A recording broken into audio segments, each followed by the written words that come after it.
உங்களுக்கு தெரியுதா? மனக்கோட்டை கட்டிட்டு இல்ல எங்க தலைவர் மனக்கோட்டை கட்டி உதயநிதி அது உங்களுக்கு தெரியுதா?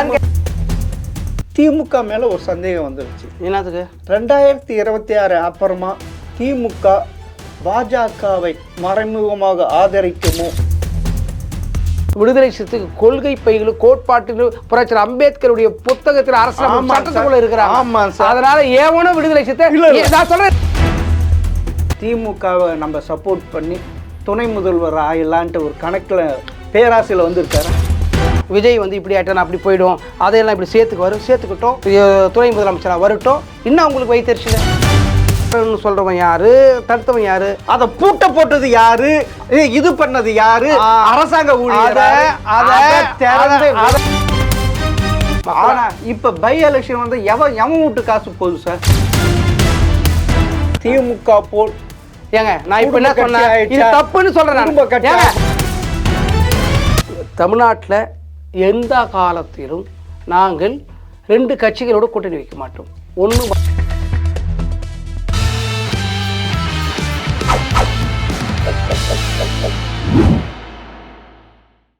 ஜெம் டிவி நேயர்களுக்கு வணக்கம். பிசிகாவின் முக்கிய பொறுப்பாளர் பகலவன் அவர்கள் சந்திப்பவர்கள். வணக்கம் சார். வணக்கம் சார். என்ன சார், தமிழ்நாட்டை தலையை பிச்சுக்க மாதிரி பண்ணிட்டாரு திருமா அவர்கள். என்ன அப்படி பிச்சுக்கிற மாதிரி பண்ணிட்டாரு? இப்போ கரண்ட் எம்பி தானே? ஆமாம். திடீர்னுட்டு எதுவும் ஞானோதயம் பிறந்தவர் காட்டு மன்னார் கோயிலில் நிற்கிறாரு சட்டமன்ற தேர்தலில். அப்போது நீங்கள் இதே கேள்வியே சிவி சண்முகம், எல் முருகன் இவங்கள பார்த்து கேட்கலாம்ல. அவங்க கட்சியில் ஒரு முக்கியமான, இவர் கட்சிக்கு தலைவர்.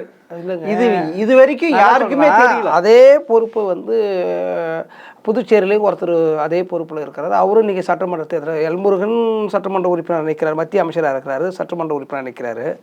சிவி சண்முகம் பார்லிமெண்ட் உறுப்பினராக இருக்கிறாரு, மேலவை உறுப்பினராக இருக்கிறாரு, அவரும் சட்டமன்ற உறுப்பினர் நிற்கிறாரு. புதுச்சேரியில் ஒருத்தர் நிற்கிறாரு. இந்த கேள்வி 3 பேருக்கும் அது போதும் இல்லை. எங்கள் தலைவர் மட்டும் மையப்பற்றி கேட்கறதுனா, ஆனால் அது வந்து அவங்கள வந்து ராஜ்யசபா எம்பி இருக்கட்டும் சார், பொறுப்பு அதே பொறுப்பு இன்னொருத்தருக்கு போயிருக்குல்ல. இவர் கேட்க வருது எனக்கு புரியுது. அதே பொறுப்பு இன்னொருத்தருக்கு போயிருக்குல்ல. அதாவது இவர் மக்களால் தேர்ந்தெடுக்கப்பட்ட எம்பி. இருக்கட்டும், 2 ஒன்று தானே சார். ஆனா இப்ப பை எலெக்ஷன் வந்து எவன் வீட்டு காசு போகுது சார்? அது காலம் பதில் சொல்லு சார். இது மாதிரி ஒரு முறை 2 முறை ஜெயலலிதா அம்மையார் வந்து அரசியலமைப்பு சட்டத்துக்கு எதிராகவே புறமாவே வந்து வேட்புமனு தாக்கல் பண்ணி 4 சட்ட பேரவைக்கு வந்து வேட்புமனு தாக்கல் செய்தாங்க சார். அப்படி ஒரு முதலமைச்சராக இந்த பெண்மணிக்கு வந்து இது கூட தெரியாதா அப்படின்னு யாரும் கேள்வி கேட்கல. யாருமே இங்கே கேட்கல, அப்படியே விட்டுட்டீங்க. அவங்க தோத்துட்டு போகிறாங்க அப்படின்னு சொல்லிட்டீங்க. அப்போது ஒரு முதலமைச்சராக இருக்கிற நாட்டு மக்களுக்கு வந்து ஒரு நல்ல கருத்தை சொல்ல வேண்டியவங்களே 4 இடத்துல அரசியலமைப்பு சட்டத்துக்கே முரணாக வேலை பார்த்தாங்க. அப்போ இது யாரும் இந்த மாதிரி கேள்வி கேட்கல. விடுதலை சிறுத்தையின் தலைவர் வந்து காட்டு மன்னர் கோயிலில் நிற்கிறது மட்டும் யார் விட்டு பணம், எவரு விட்டு பணம்ன்றீங்களா? அப்போ அதெல்லாம் இது அதில் சார். எங்கள் தலைவர் வந்து இந்த நாட்டு ஆளலை, இந்த நாட்டில் இருக்கிற சொத்தை எல்லாம் கொள்ளையடிக்கலை. அந்த கொள்ளை வழக்கில் எங்கள் தலைவர் வந்து பெங்களூர் சிறைச்சாலையில் போய் இல்லை. சரி சார், அப்படியே இருக்கு. அப்பன்னா விசிகா கட்சி அவருடைய கண்ட்ரோல் விட்டு போதா? அதனால இப்ப மாநில அரசியல்ல இருக்கணும், கட்சியை வளர்க்கணும் சார். அதாவது 2026 சட்டமன்ற தேர்தல் எப்படி இருக்கும்ட்டு ஏதோ ஆர்டர்லாம் சொல்றாரு. விடுதலை சிறுத்தைகள் கட்சியில் இருக்கிற தொண்டர்கள் தோழர்கள் ஒரே ஒரு குண்டு மணி கூட அப்படி உருண்டு ஓட்ட மாட்டாங்க எங்கேயும். ஏன்னா கட்டுப்பாட்டை மீறி போகக்கூடிய சிறுத்தைகள் கிடையாது, யாருக்கிட்டையும் போக மாட்டாங்க. நான் 31 வருஷமாக இருக்கிறேன் எங்கள் கட்சியில், சரிங்களா? ஆனால் நாங்கள் எங்கேயுமே போக மாட்டோம். பொறுப்பே இல்லைன்னா பரவாயில்ல, பொறுப்பாக இருப்போம். ஆனால் அதாவது காரியத்தை சாதிக்கணும், பணத்தை சம்பாதிக்கணும் அப்படின்னா இருங்க சார். யாருன்னு அப்படின்னா போயிட்டு சரண அறிஞ்சிடுவீங்க, பூஜா தூக்குவீங்க. யாருக்கிட்ட? திமுக. யாரு தலைமுறையா இருக்க திமுக கூட இப்படி சொம்படிக்கல. யாருக்கு சரணடியில்? யாருக்கு தூக்கி பிடிக்கல? யாருன்னு கேட்டேன். அப்படியா? யாருன்னு கேட்டேன். அதாவது ஒரு 4 எம்எல்ஏ இப்ப இருக்கிறாங்கல்ல, சரி, அதுல 3 எம்எல்ஏ அப்படிதான் செஞ்சாங்க. அதுல 4 எம்எல்ஏ செஞ்சாங்க சார். இப்ப இப்ப இருங்க, இல்ல இல்ல இல்ல இருங்க சார், நான் இதெல்லாம் நான் அனுமதிக்க மாட்டேன். இந்த சொம்பு அடிக்கிறாங்க, கொம்பு அடிக்கிறாங்க, இந்த பாம்பு அடிக்கிறாங்க, புள்ளப்பூச்சி அடிக்கிறாங்க, இந்த கதைலாம் இங்கே வேணாம். அது வேற யாரா ஒன்றும் தெரியாத ஆளுங்கிட்ட ஒன்றும் தெரியாத இருங்க பொறுங்க, கொஞ்ச நேரம் பொறுங்க. அது மாதிரி ஒன்றுமே விவரம் இல்லாத ஆட்கள்கிட்ட எங்களுடைய 4 சட்டமன்ற உறுப்பினுடைய வரலாறு தெரியுமா உங்களுக்கு? இருங்க வர எங்க கட்சியினுடைய பொதுச் செயலாளர் சிந்தனை செல்வன் அவர்கள், அவரு எங்க கட்சியினுடைய பொதுச் செயலாளர். அவர் எவ்வளோ கொள்கைவாதி, எவ்வளோ கோட்பாட்டுவாதி, எவ்வளோ பெரிய தத்துவவாதி. அவர் வந்து ஒரு என்ஜினியரு ஒன்று.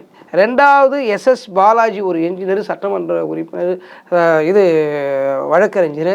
அவர் எவ்வளோ பெரிய ஒரு பாரம்பரிய அரசியல் கட்சியிலேருந்து வந்தவர்.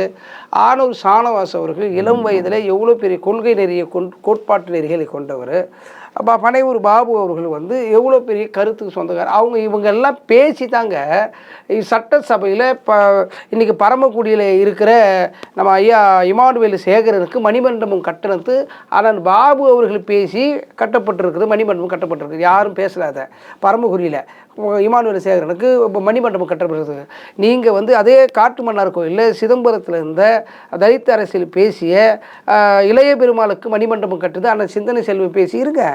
சிந்தனை செல்வன் அவர்கள் பேசி இன்றைக்கி வந்து அங்கே ஒரு மணிமண்டபம் கிடைக்குது. எஸ்எஸ் பாலாஜி அவர்கள் வந்து மகாபலிபுரம் சுற்றுலாத்தலம் மையமாகணும்னு சொல்லி விளையாட்டுத்துறையை அங்கே கொண்டு வந்து விளையாட்டு சொல்லி இந்த உலக அரங்குக்கு காட்டியவர் எஸ்எஸ் பாலாஜி அவர்கள். ஆளூர் சாணவாசருக்கு நாகை சட்டமன்ற இதில் பேருந்து நிறுத்தம், மருத்துவமனை, கடல் சார்ந்த மீனவர்களுக்கான எல்லா விஷயங்களையும் பண்ணி சட்டப்பேரவையில் பேசியிருக்காரு. இது எல்லாம் விடுதலை சிறுத்தைகளுடைய முயற்சி. நீங்கள் வந்து சம்பந்தமே இல்லாமல் இவங்களுக்கு சொம்படிக்கிறாங்க. ஏங்க அதிமுகவுக்கு போய்ட்டு அதிமுக சொம்படிப்பேன்னு சொல்லுவீங்களா?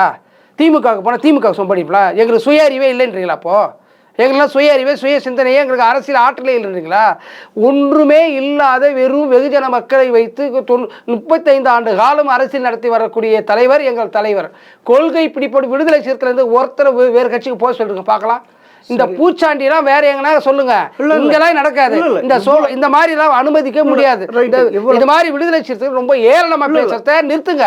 இந்த மாதிரி விடுதலை சிறுத்தைகளை கொச்சைப்படுத்துவதற்கென்று உங்களை போன்றவர்கள் திட்டமிட்டு செயல்படுறீங்க.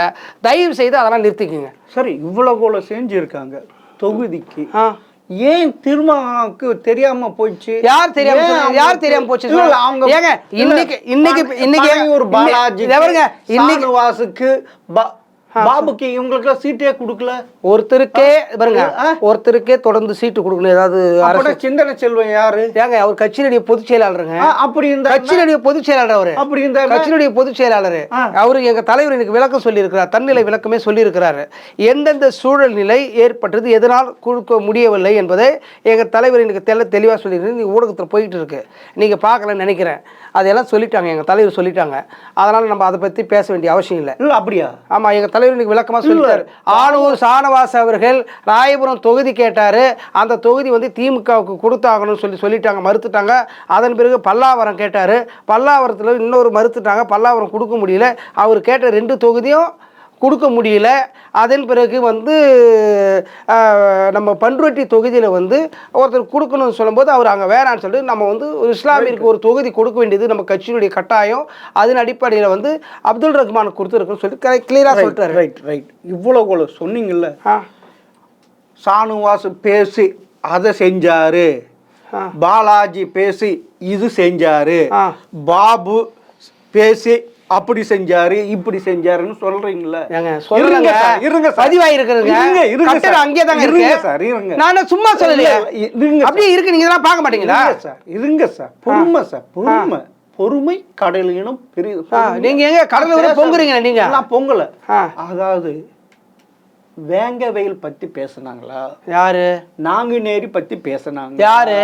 திரௌபதி அம்மன் கோவில் பத்தி யாருன்னு கேட்டேன். கொடி கம்பமே நடம் உள்ள உங்களால அது பத்தி பேச நீங்க உண்மையிலேயே வந்து உண்மையாக சொல்றேன், உண்மையே சொல்றேன், உண்மையே சொல்றேன். இல்லங்க வர இருங்க சார், சொல்லுங்க. இப்படி படும் பாதாள கொடுமைக்கு அனுபவிச்ச அதையெல்லாம் சட்டமன்ற சொல்லி முடிச்சிட்டீங்களா? சொல்லி முடிச்சிட்டீங்களா? பிச்சை இல்ல இல்ல சொல்லி முடிச்சிட்டீங்களா? திமுக வரேன். நீங்க சொன்னீங்கல்ல திரௌபதி அம்மன் கோவில், விழுப்புரம் மாவட்டத்தில் திரௌபதி அம்மன் கோவிலுக்குள்ள போக விடாம தடுத்தது யாரு? யார் தடுத்தது? பிற்பட்ட வகுப்புகள். யாரு தடுத்தது? பிற்பட்ட வகுப்பு. கோவிலுக்குள்ள போகிறன்னு சொல்றவன் யாரு? தடுத்தவன் யாரு? அத பூட்ட போட்டது யாரு? இது பண்ணது யாரு? அரசாங்க ஊழியர். அத கேட்கறதுக்கு இங்க இருக்கிறாங்க பாருங்க. இங்க இருக்கிறானுங்க பாருங்க. இப்போ வந்து சோழிங்கநல்லூர் தொகுதியில் நிற்கிறான் பாலு, வழக்கறிஞர் பாலு, சமூக நீதி பேசுகிற பாலு. அந்த பாலு தான் இதை உச்சநீதி மீது போய் தடுத்து நிறுத்துவேன்னு ஐயா சொல்லிட்டாருன்னு சொல்றாரு. அந்த ஐயா சொல்லிட்டு வரையும் அந்த பாலுவையும் இங்க இருக்கிற எவனுமே கேட்கல. இந்துன்னு சொல்றான் பாத்தியா, அந்த நாய்களும் கேட்கல. சரி, அவனும் கேட்கல. நீங்க வந்து சட்டப்பேரவையில் நாங்க தான் கேட்கணுன்றது மிகப்பெரிய அருவருப்பான வார்த்தை. இதெல்லாம் தலித்து மக்களுக்கு ஒன்று நடந்தால் தலித்துக்கள் தான் கேட்கணுன்ற வார்த்தைக்கு அது ரொம்ப அருவருப்பானது. அது ரொம்ப அருவருப்பு. இல்ல இதை விட மோசமானது, கேவலமானது. அதை பார்த்துட்டு வேடிக்கை பார்க்கறான் பாரு, அதெல்லாம் அவனா அருவருப்புக்கு சமமானவன். ஆமா, அருவருப்பானது அது. அப்பனா நீங்க இந்த சொல்லலாம் திமுக பொருந்துமா? எல்லாருக்கும் திமுக சட்டப்பேரவையில் எங்கள் சட்டமன்ற உறுப்பினர்கள் பேசியிருக்கிறாங்க. அதுக்கு வந்து சிபிஐ விசாரணை போட்டிருக்காரு. அந்த திரௌபதி கோவிலுக்கு நீதிமன்றத்துக்கு போயிட்டு காவல்துறையே போய் அங்கே அடுக்கடுக்கான போலீஸ் போய் உடைச்சி உள்ள அவங்க மேலே வழக்கு பதிவு போய் சொல்லி அங்கே இருக்கிற டிஎஸ்பி சொன்னார். அதெல்லாம் தொலைக்காட்சியில் வந்துருக்கு. அதெல்லாம் நீங்கள் பார்க்கல. எங்களை தொல்லை கொடுக்கறதுக்கும் எங்களை அவதூறு பேசுறதுக்கும் தேவையில்லாமல் எங்களை சித்தரிப்பதற்கும் வேலையை வச்சுன்னு இருக்கு. இல்லை அதே திமுக தான் உங்களுக்கு தொகுதி ஒதுக்கியது. எப்படி சொன்னாங்க? என்னன்னு சொன்னாங்க? விசிகாவுக்கு 6 தொகுதிகள் ஒதுக்கணும்னு சொல்ல வேண்டியதானே? மித்த கட்சிகள்லாம் 8 தொகுதி வாங்கிருங்க சார், 9 தொகுதி வாங்கிருங்க சார். நான் மித்த கட்சிகளும் அப்படிதான் சொன்னாரு. உங்களை மாத்திரம் விசிகா மாத்திரம் 6 தனித்தொகுதிகள் 2 பொது தொகுதிகள் விசிகாவுக்கு ஒதுக்கியுள்ளோம்ட்டு முதல்வரும் சொல்லிட்டாரு. அந்த தொகுதி பங்கீட்டு குழு சொல்லு. இப்படி கேவலப்படுறது அசிங்கமா இல்ல? இப்படியா இருக்கு சொல்றத அந்த மாதிரி சொல்றத வந்து நிறுத்துங்க. ஒரு நெறியாளர் வந்து ஒரு நாகரிகமான ஒரு கருத்தை நாகரிகம் கருதி பேசத்தை தவிர்த்துருக்கு. தயவு அது மாதிரிலாம் பேசக்கூடாது. அதெல்லாம் வந்து முற்றிலும் நான் மறுக்கிறேன். அது மாதிரி பேசக்கூடாது. நாங்கள் வந்து தொகுதி நீங்கள் வந்து இது மாதிரி கேள்வியெல்லாம் மற்றவங்க கிட்ட இது மாதிரிலாம் பேச மாட்டீங்க.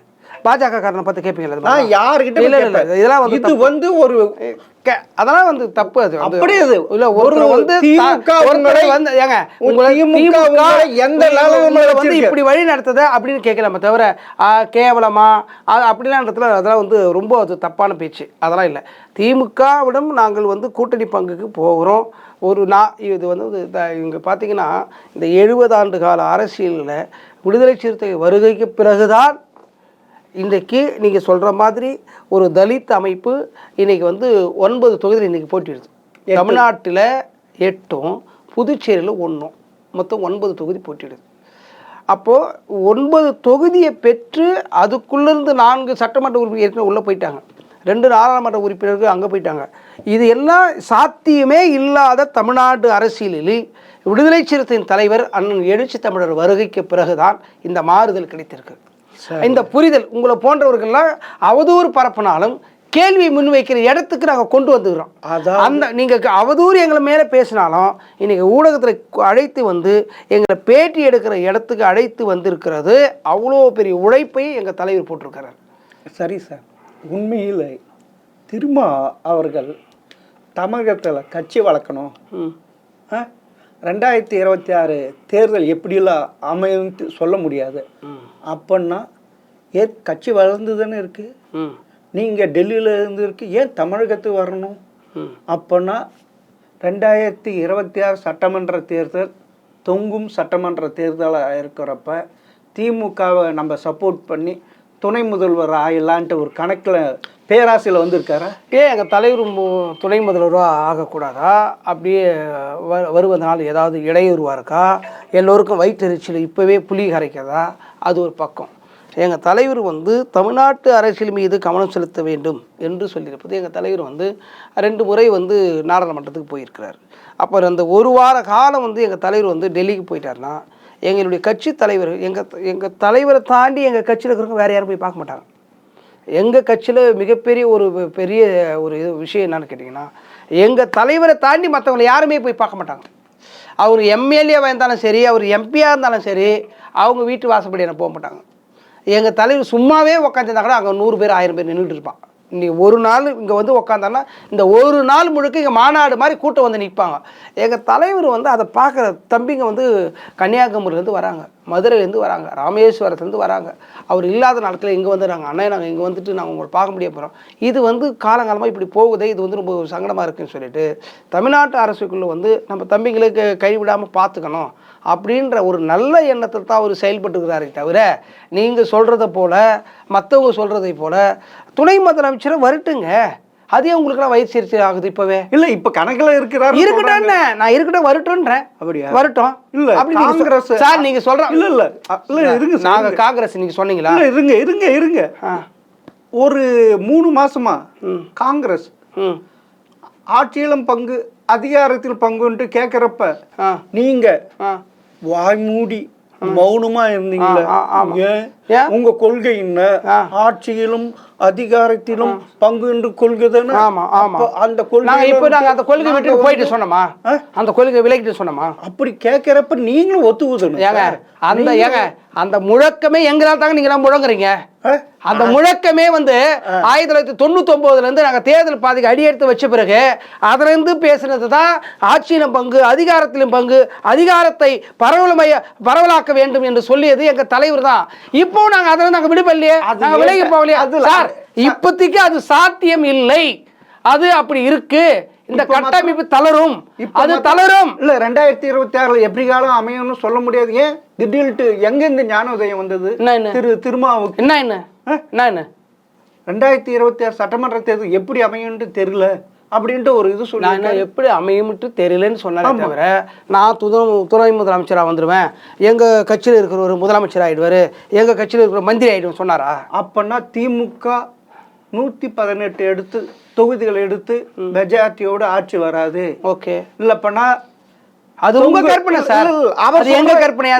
அது அதே மாதிரி தான் அவர் கற்பனை பண்ணிருக்காரு. நான் இல்ல அப்படி கிடையாது. ஏங்க சார் உங்க கற்பனை நாங்க பேசுறோம். 2006ல 96 தொகுதி மாதிரி அப்படி சொன்னாரா? தொகுதி வாங்குவாங்க அது மாதிரி சொன்னாரா? அப்படி எல்லாம் கணக்கு அப்படி சொன்னாரான்னு மனக்கணக்கு போட்டு எங்க தலைவர் மனக்கணக்கு போறது உங்களுக்கு தெரியுதா? மனக்கோட்டை கட்டிட்டு இல்ல இல்ல எங்க தலைவர் மனக்கோட்டை கட்டி இல்ல இல்ல உதயநிதி அது உங்களுக்கு தெரியுதான்னு மாதிரி நான் கேட்க சொல்லுங்க. எங்க தலைவர் கற்பனை பண்ணது உங்களுக்கு பூதகரமா தெரியுதா? வெளிச்சமா தெரியுதா? அவர் கற்பனையில வரல, இது ஒரு கற்பனை. யார் கற்பனை? கற்பனை இல்ல கற்பனை திருமா அவர்களின் கற்பனை. இதுவும் ஒன்று. இன்னொன்று எங்க கற்பனை உங்களுக்கு எப்படி தெரியும்? இன்னொன்று மாநில அரசுக்கு வருவது காரணம் விசிகாவின் வாக்கு வங்கி பெருமளவில் விஜய்க்கு சென்றுவிடும், அதில் கொஞ்சம் சீமானுக்கு சென்றுவிடும். அதுக்கு அந்த பேதியில அடிச்சு புடிச்சிட்டு காட்டு மன்னார் மாநில அரசு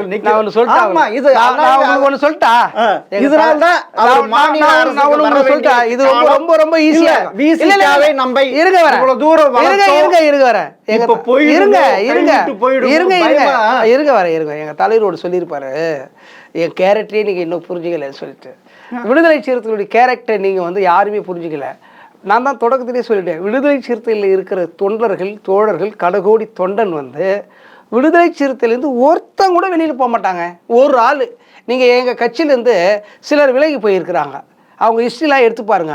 அவங்க கூட வந்து ஒரு நபர் போயிட்டாருன்னு நீங்க சான்று சொல்லுங்க. ஒருத்தர் கிடையாது. ஏங்க வாக்கு ஏங்க இருங்க இருங்க இருங்க வர இருங்க வர இருங்க வர வட தமிழகத்தில் எப்படிக்கும் சீமானுக்கும் போய்விடும் என்ற அச்சத்தால் மாநில அரசுக்கு வந்துவிட்டார் திரு நான் சொல்லிட்டா விடுதலை சிறுத்தைகளை யாராவது எங்கேயாவது போயிட்டாங்க அப்படின்னு ஒரு சான்று கிடையாது.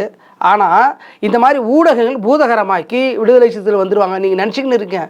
மற்ற தலித் அமைப்பு மாதிரி வந்து மஞ்சள் பைக்குள்ளே அடங்கிடுவாங்கன்னு சொல்லிட்டு விடுதலை சிறுத்தைக்கு கொள்கை பைகளும் கோட்பாட்டிலும் புரட்சி அம்பேத்கருடைய புத்தகத்தில் அரசியல் சட்டத்துக்குள்ள இருக்கிறாங்க.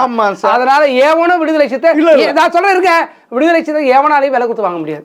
ஒரே ஒரு ஓட்டு கூட ஒரு ஒத்த ஓட்டு ஒரு சிங்கிள் ஓட்டு ஒரு ஓட்டு நீங்க சொல்ற எவனுக்கும் போகாது. இல்ல உண்மைதான். அதாவது இந்தியாவில் உள்ள தலித்து அமைப்புகள் எல்லாம் பாஜகவிடம் சரணடைந்து விட்டது. ஒரே அமைப்பு ஒரே தலைவர் தீர்மானம். அந்த மாற்று கருத்து எதுவுமே இல்லை. அதை வரவேற்க வேண்டியதுதான். ஆனா இப்ப இருக்கிற விசிகா ரொம்பவும் தேய்ந்து கொண்டு இருக்கு. யார் பார்த்தது? வாக்குகள்லாம் யார் பார்த்ததுன்னு கேட்டேன். அத ஏங்க நீங்க தேய்ந்து போயுது தோய்ந்து போயுது அப்படின்னு சொல்லிக்கிறீங்களே, நீங்க பார்த்துருப்பீங்க. கட்சி ஆஃபீஸ் பக்கம் வந்து நீங்க அந்த பக்கமா கார்ல போகும்போது பாருங்க. இப்போ போய் பாருங்க. இப்போ அசோக் நகர்ல இப்போ போய் பாருங்க. எத்தனை ஆயிரம் பேர் அங்கே நின்று இருக்காங்க சொல்லி எங்கள் தலைவர் பார்க்குறதுக்கு. எத்தனை ஆயிரம் பேர். இப்போ தேர்தல் வந்து அறிவிச்சாச்சு, எல்லா தொகுதியில் இருக்கணும். நீங்கள் சொல்கிற மாதிரி எங்களை புள்ள பிடிக்கிற கூட்டம் ஏதோ ஒன்று வருதுன்னு சொல்லணும். அந்த புள்ள பிடிக்கிற கூட்டத்தில் நாங்கள் மாட்டிக்கணும்னு சொல்லணும். எல்லாம் இங்கே வந்து எங்கள் தலைவரை பார்த்துட்டு போகிறதுக்கு வந்து திருப்பதி தேவஸ்தானத்தில் கூட கூட்டம் கம்மிங்க.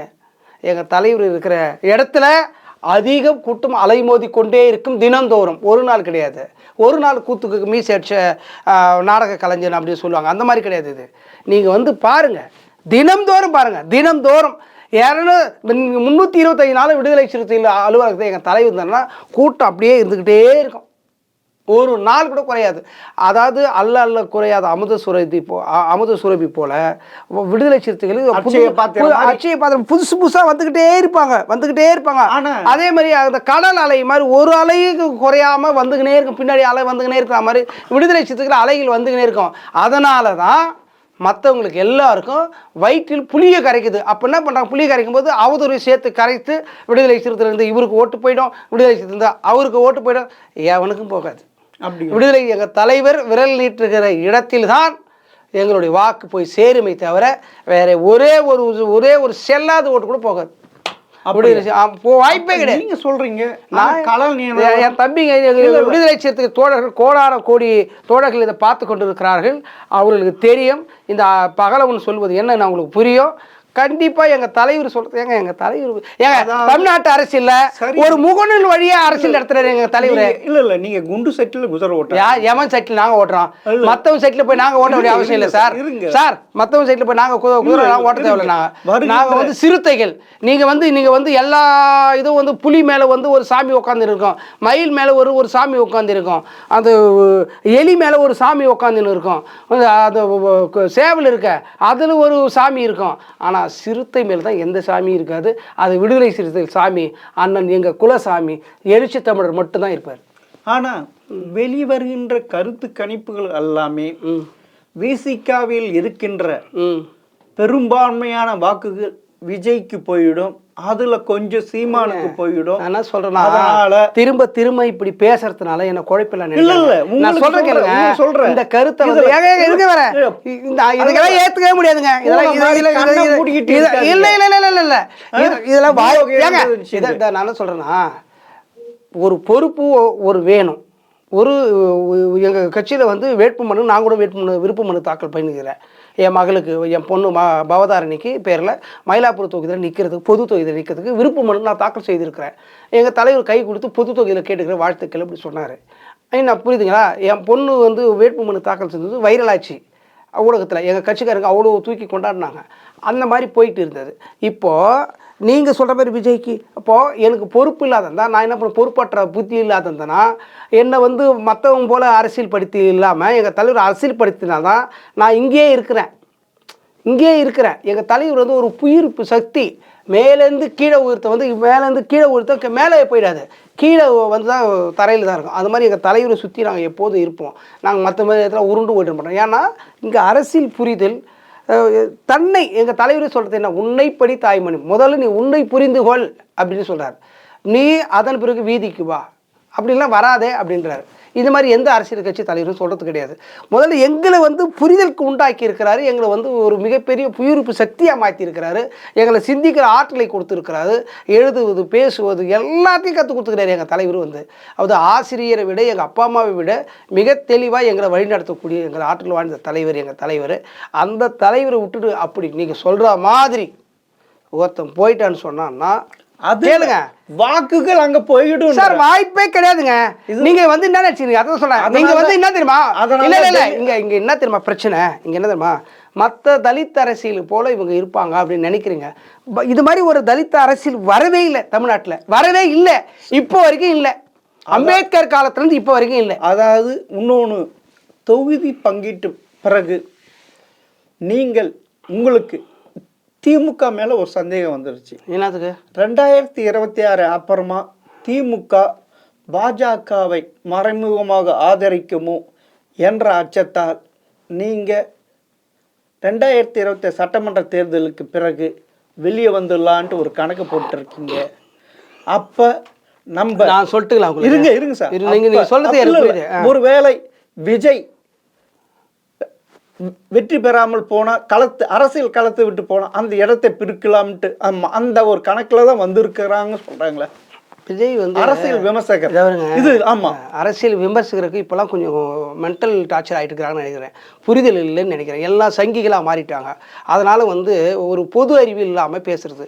அதுக்கு முன்னாடி காவல்துறையை பார்த்து எப்படி பொதுமக்களை பயப்படுவாங்களோ அதுபோல் பத்திரிகையாளர்களை பார்த்து கோட்டீஸ்வரர்கள் பயப்படுவாங்க. ஏன்னா ஊடகத்தில் வந்துட போதுன்னு பத்திரிக்கையாளர் நெறிமுறைகள் அவ்வளோ கட்டமைப்பாக கட்டுக்கோப்பாக இருந்தது. இன்றைக்கி எல்லாமே வந்து விலையை போயிட்டு வாய்க்கு வந்ததெல்லாம் உணர்வதை வாடிக்கையாக வைத்திருக்கிறாங்க. நீங்கள் விஜய் கட்சி தொடங்கி 2 வருஷம் தான் ஆகுது. அப்போது அதுக்கு முன்னாடி இருந்தவங்களாம் எங்கே இருந்தாங்க?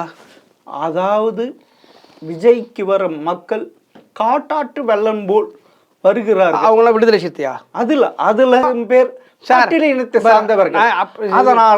நீங்க என்ன நினைக்கிறீங்கன்னா, நீங்க என்ன சொல்ல வரீங்கன்னா, பட்டியல் சமூக மக்கள் என்ன ரொம்ப எளிதா கையாளலான்னு பாக்குறீங்க, எளிதா அவங்களை கொச்சைப்படுத்தலாம், அவங்க எங்க வேணாலும் ஓடிடுவாங்க அப்படின்னு நினைக்கிறீங்க நீங்க. அதெல்லாம் உங்க ஒப்பங்காலம், அது உங்க தாத்தங்காலம், இது திருமா காலம். எவனும் வந்து தாழ்த்தப்பட்ட மக்களுடைய எவனும் சூறையாட முடியாது, எவனாலும் முடியாது. சரி சார், எவனாலும் முடியாது சார். நாங்கள் இது சொல்றது நல்லா பதிவு பண்ணீங்க. இதெல்லாம் வந்து அப்பங்காலம், இதெல்லாம் இது திருமா காலம். இனி ஒரு காலம் தாழ்த்தப்பட்ட மக்களை எவனால விலை கொடுத்து வாங்க முடியாது. சரி, இப்ப நான் கேட்கிறேன், திமுக கிட்ட விசிக கூட்டணி 10 வருஷமா வச்சுட்டு எப்பொழுது இருக்கு. நீங்க ஒண்ணு சொல்ல வந்தா எனக்கு தடுத்தீங்க. நான் திமுக வந்து பாஜகவோட போயிடும். நீங்க சொன்னீங்கல்ல, திமுக வந்து பாஜகவோட மறைமுகமா உறவு வச்சுன்னு இருக்கும், அப்போ நீங்க வந்து என்னவா இருக்கிறீங்க அப்படின்னு கேட்டீங்கல்ல. எங்க தலைவர் இதுக்கு பதில் சொல்லிடுறாரு, அதே நான் சொல்லிடுறேன் உங்களுக்கு.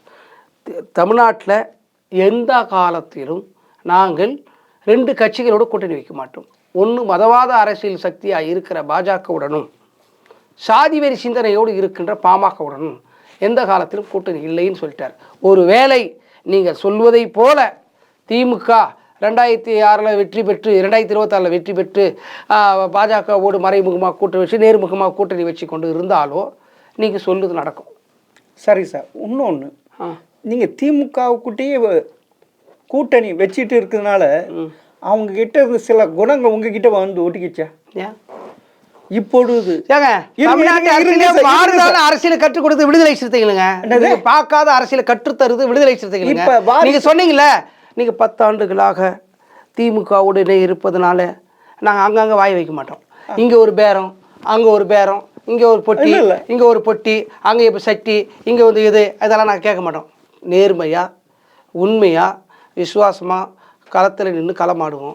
நீங்கள் துரோகம் விளைவிக்க நினைத்தால் அந்த இடத்த தட்டி விட்டு போயிட்டு. அதாவது இப்பொழுது எங்களுக்கு எவ்வளோ வாய்ப்பு எவ்வளோ இன்னைக்கு தமிழ்நாட்டில் விடுதலை சிறுத்தையில் இருந்த வந்து ஆஃபர் மாதிரி வாய்ப்பு மாதிரி வேற எந்த கட்சிக்கும் இங்கே இருக்கிற கட்சிக்கு எவனுக்கும் வரல. அதாவது இப்போ என்ன தெரியுமா, திமுக கிட்ட இருந்து குடும்ப அரசியலும் வாரிசு அரசியலும் திரும்ப கையில் எடுத்து விட்டாரா? எப்படி சொல்றானா, அவருடைய அக்கா பொண்ணு மாலதியை சட்டமன்ற தேர்தல் நிற்க வைத்திருக்கு. இதுக்கு என்ன அர்த்தம்? என்ன அர்த்தம்? அதாவது என்ன அர்த்தமா, விடுதலை சிறுத்தைகள் கட்சியை ஒருத்தர் வளர்த்து அண்ணன் திருமா கையில் கொடுக்கல.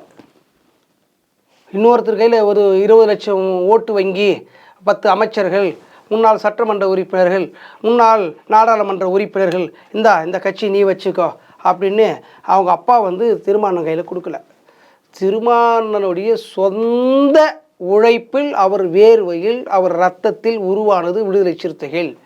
பசி பட்டினி பஞ்சம் என்று தலைவிரித்து ஆடிய போது அன்றைக்கு தலைவருக்கு பக்கபலமாய் நின்று ஒரு பிடி சாப்பாடு கொடுத்து துணியை துவைச்சி போட்டு வளர்த்து அவங்களும் போராளி தான். யார்? அக்கா என் அம்மா வான்மதி என்கிற வான்மதியும் ஒரு கட்சியினுடைய ஒரு பொறுப்பாளர். அவங்க மகளிர் அணியினுடைய மாநில துணை செயலாளராக இருந்தாங்க. அவங்க மகன் வந்து இளையராஜா வந்து இளைஞர் எழுச்சி பஸ்ஸில் இதே தென் சென்னையில் மாவட்ட துணை செயலராக இருந்தார். இசையமதன் வந்து ஒரு பொறுப்பில் இருந்தார். தங்கச்சி மாலதி வந்து ஒரு பொறுப்பில் இருந்துச்சு. அவங்க கணவர் திருக்குமரர் இருக்கிறார் பாருங்க, என்னுடைய இணைய நண்பர் தான். அவர் வந்து ஒரு போராளி, கட்சியினுடைய அடிப்படை உறுப்பினர். அவர் எங்க 90லேருந்து உறுப்பினராக இருக்கிறாரு. அப்போ ஏங்க என் மனைவி, நான் கட்சியில் இருக்கிறேங்க, 30 வருஷமாக நான் கட்சியில் இருக்கிறேன். என் மனைவி நான் நிறுத்த மாட்டேனா கட்சியில்? நீங்கள் வந்து திருமணம் தங்கச்சின்னு பார்க்கறதுக்கு பதிலாக அவருடைய கணவர் திருக்குமரர் பாருங்க, அவர் வந்து 90லேருந்து கட்சியில் இருக்கிறார் விடுதலை சிறுத்தைகளை. அவங்க ஒய்ஃபு நிற்கக்கூடாதுங்களா? சரி, ஆக மொத்தம் விசிகா திமுக போல் ஏங்க நான் இப்ப என்ன சொன்னேன்? இது தப்புன்னு சொல்றேன். நான் என்னங்க சொன்னேன்? அப்படி சொல்லாதீங்க, தப்பு அது. நான் என்ன சொன்னேன்? இப்போ 90லேருந்து மாலதியுடைய கணவர் கட்சியில் இருக்கிறார். 90லேருந்து 1990லேருந்து கட்சியில் இருக்கிறாரு. அப்போது அவர் வந்து அவங்க மனைவி, இப்போ நான் என் மனைவிக்கு சீட்டு கேட்க மாட்டேனா? நான் கேட்டேன், என் மனைவி தேர்தலில் நின்று இருக்காங்க விடுதலை சார்பில். அப்போ வந்து குடும்ப அரசியல் நின்றுங்களா? அதை இல்லை, அது என்னுடைய மனைவி நின்னா எப்படி நீங்கள் குடும்ப அரசியல்னு சொல்ல மாட்டீங்களோ அப்படித்தான் திருக்குமரன் வந்து கட்சியினுடைய போராளி, கட்சியினுடைய கடகோடி தொண்டன், 90லேருந்து இருக்கிறார் கட்சியில். அப்போ அவங்க மனைவி நிற்கும் போது எப்படி குடும்ப அரசியல்? சரி, இன்னொன்று நான் கேட்குறேன். பொற்கோடி ஆம்ஸ்ட்ராங் அவர்கள் திருவிக்கா நகர் தொகுதியில் நிற்கிறாங்க.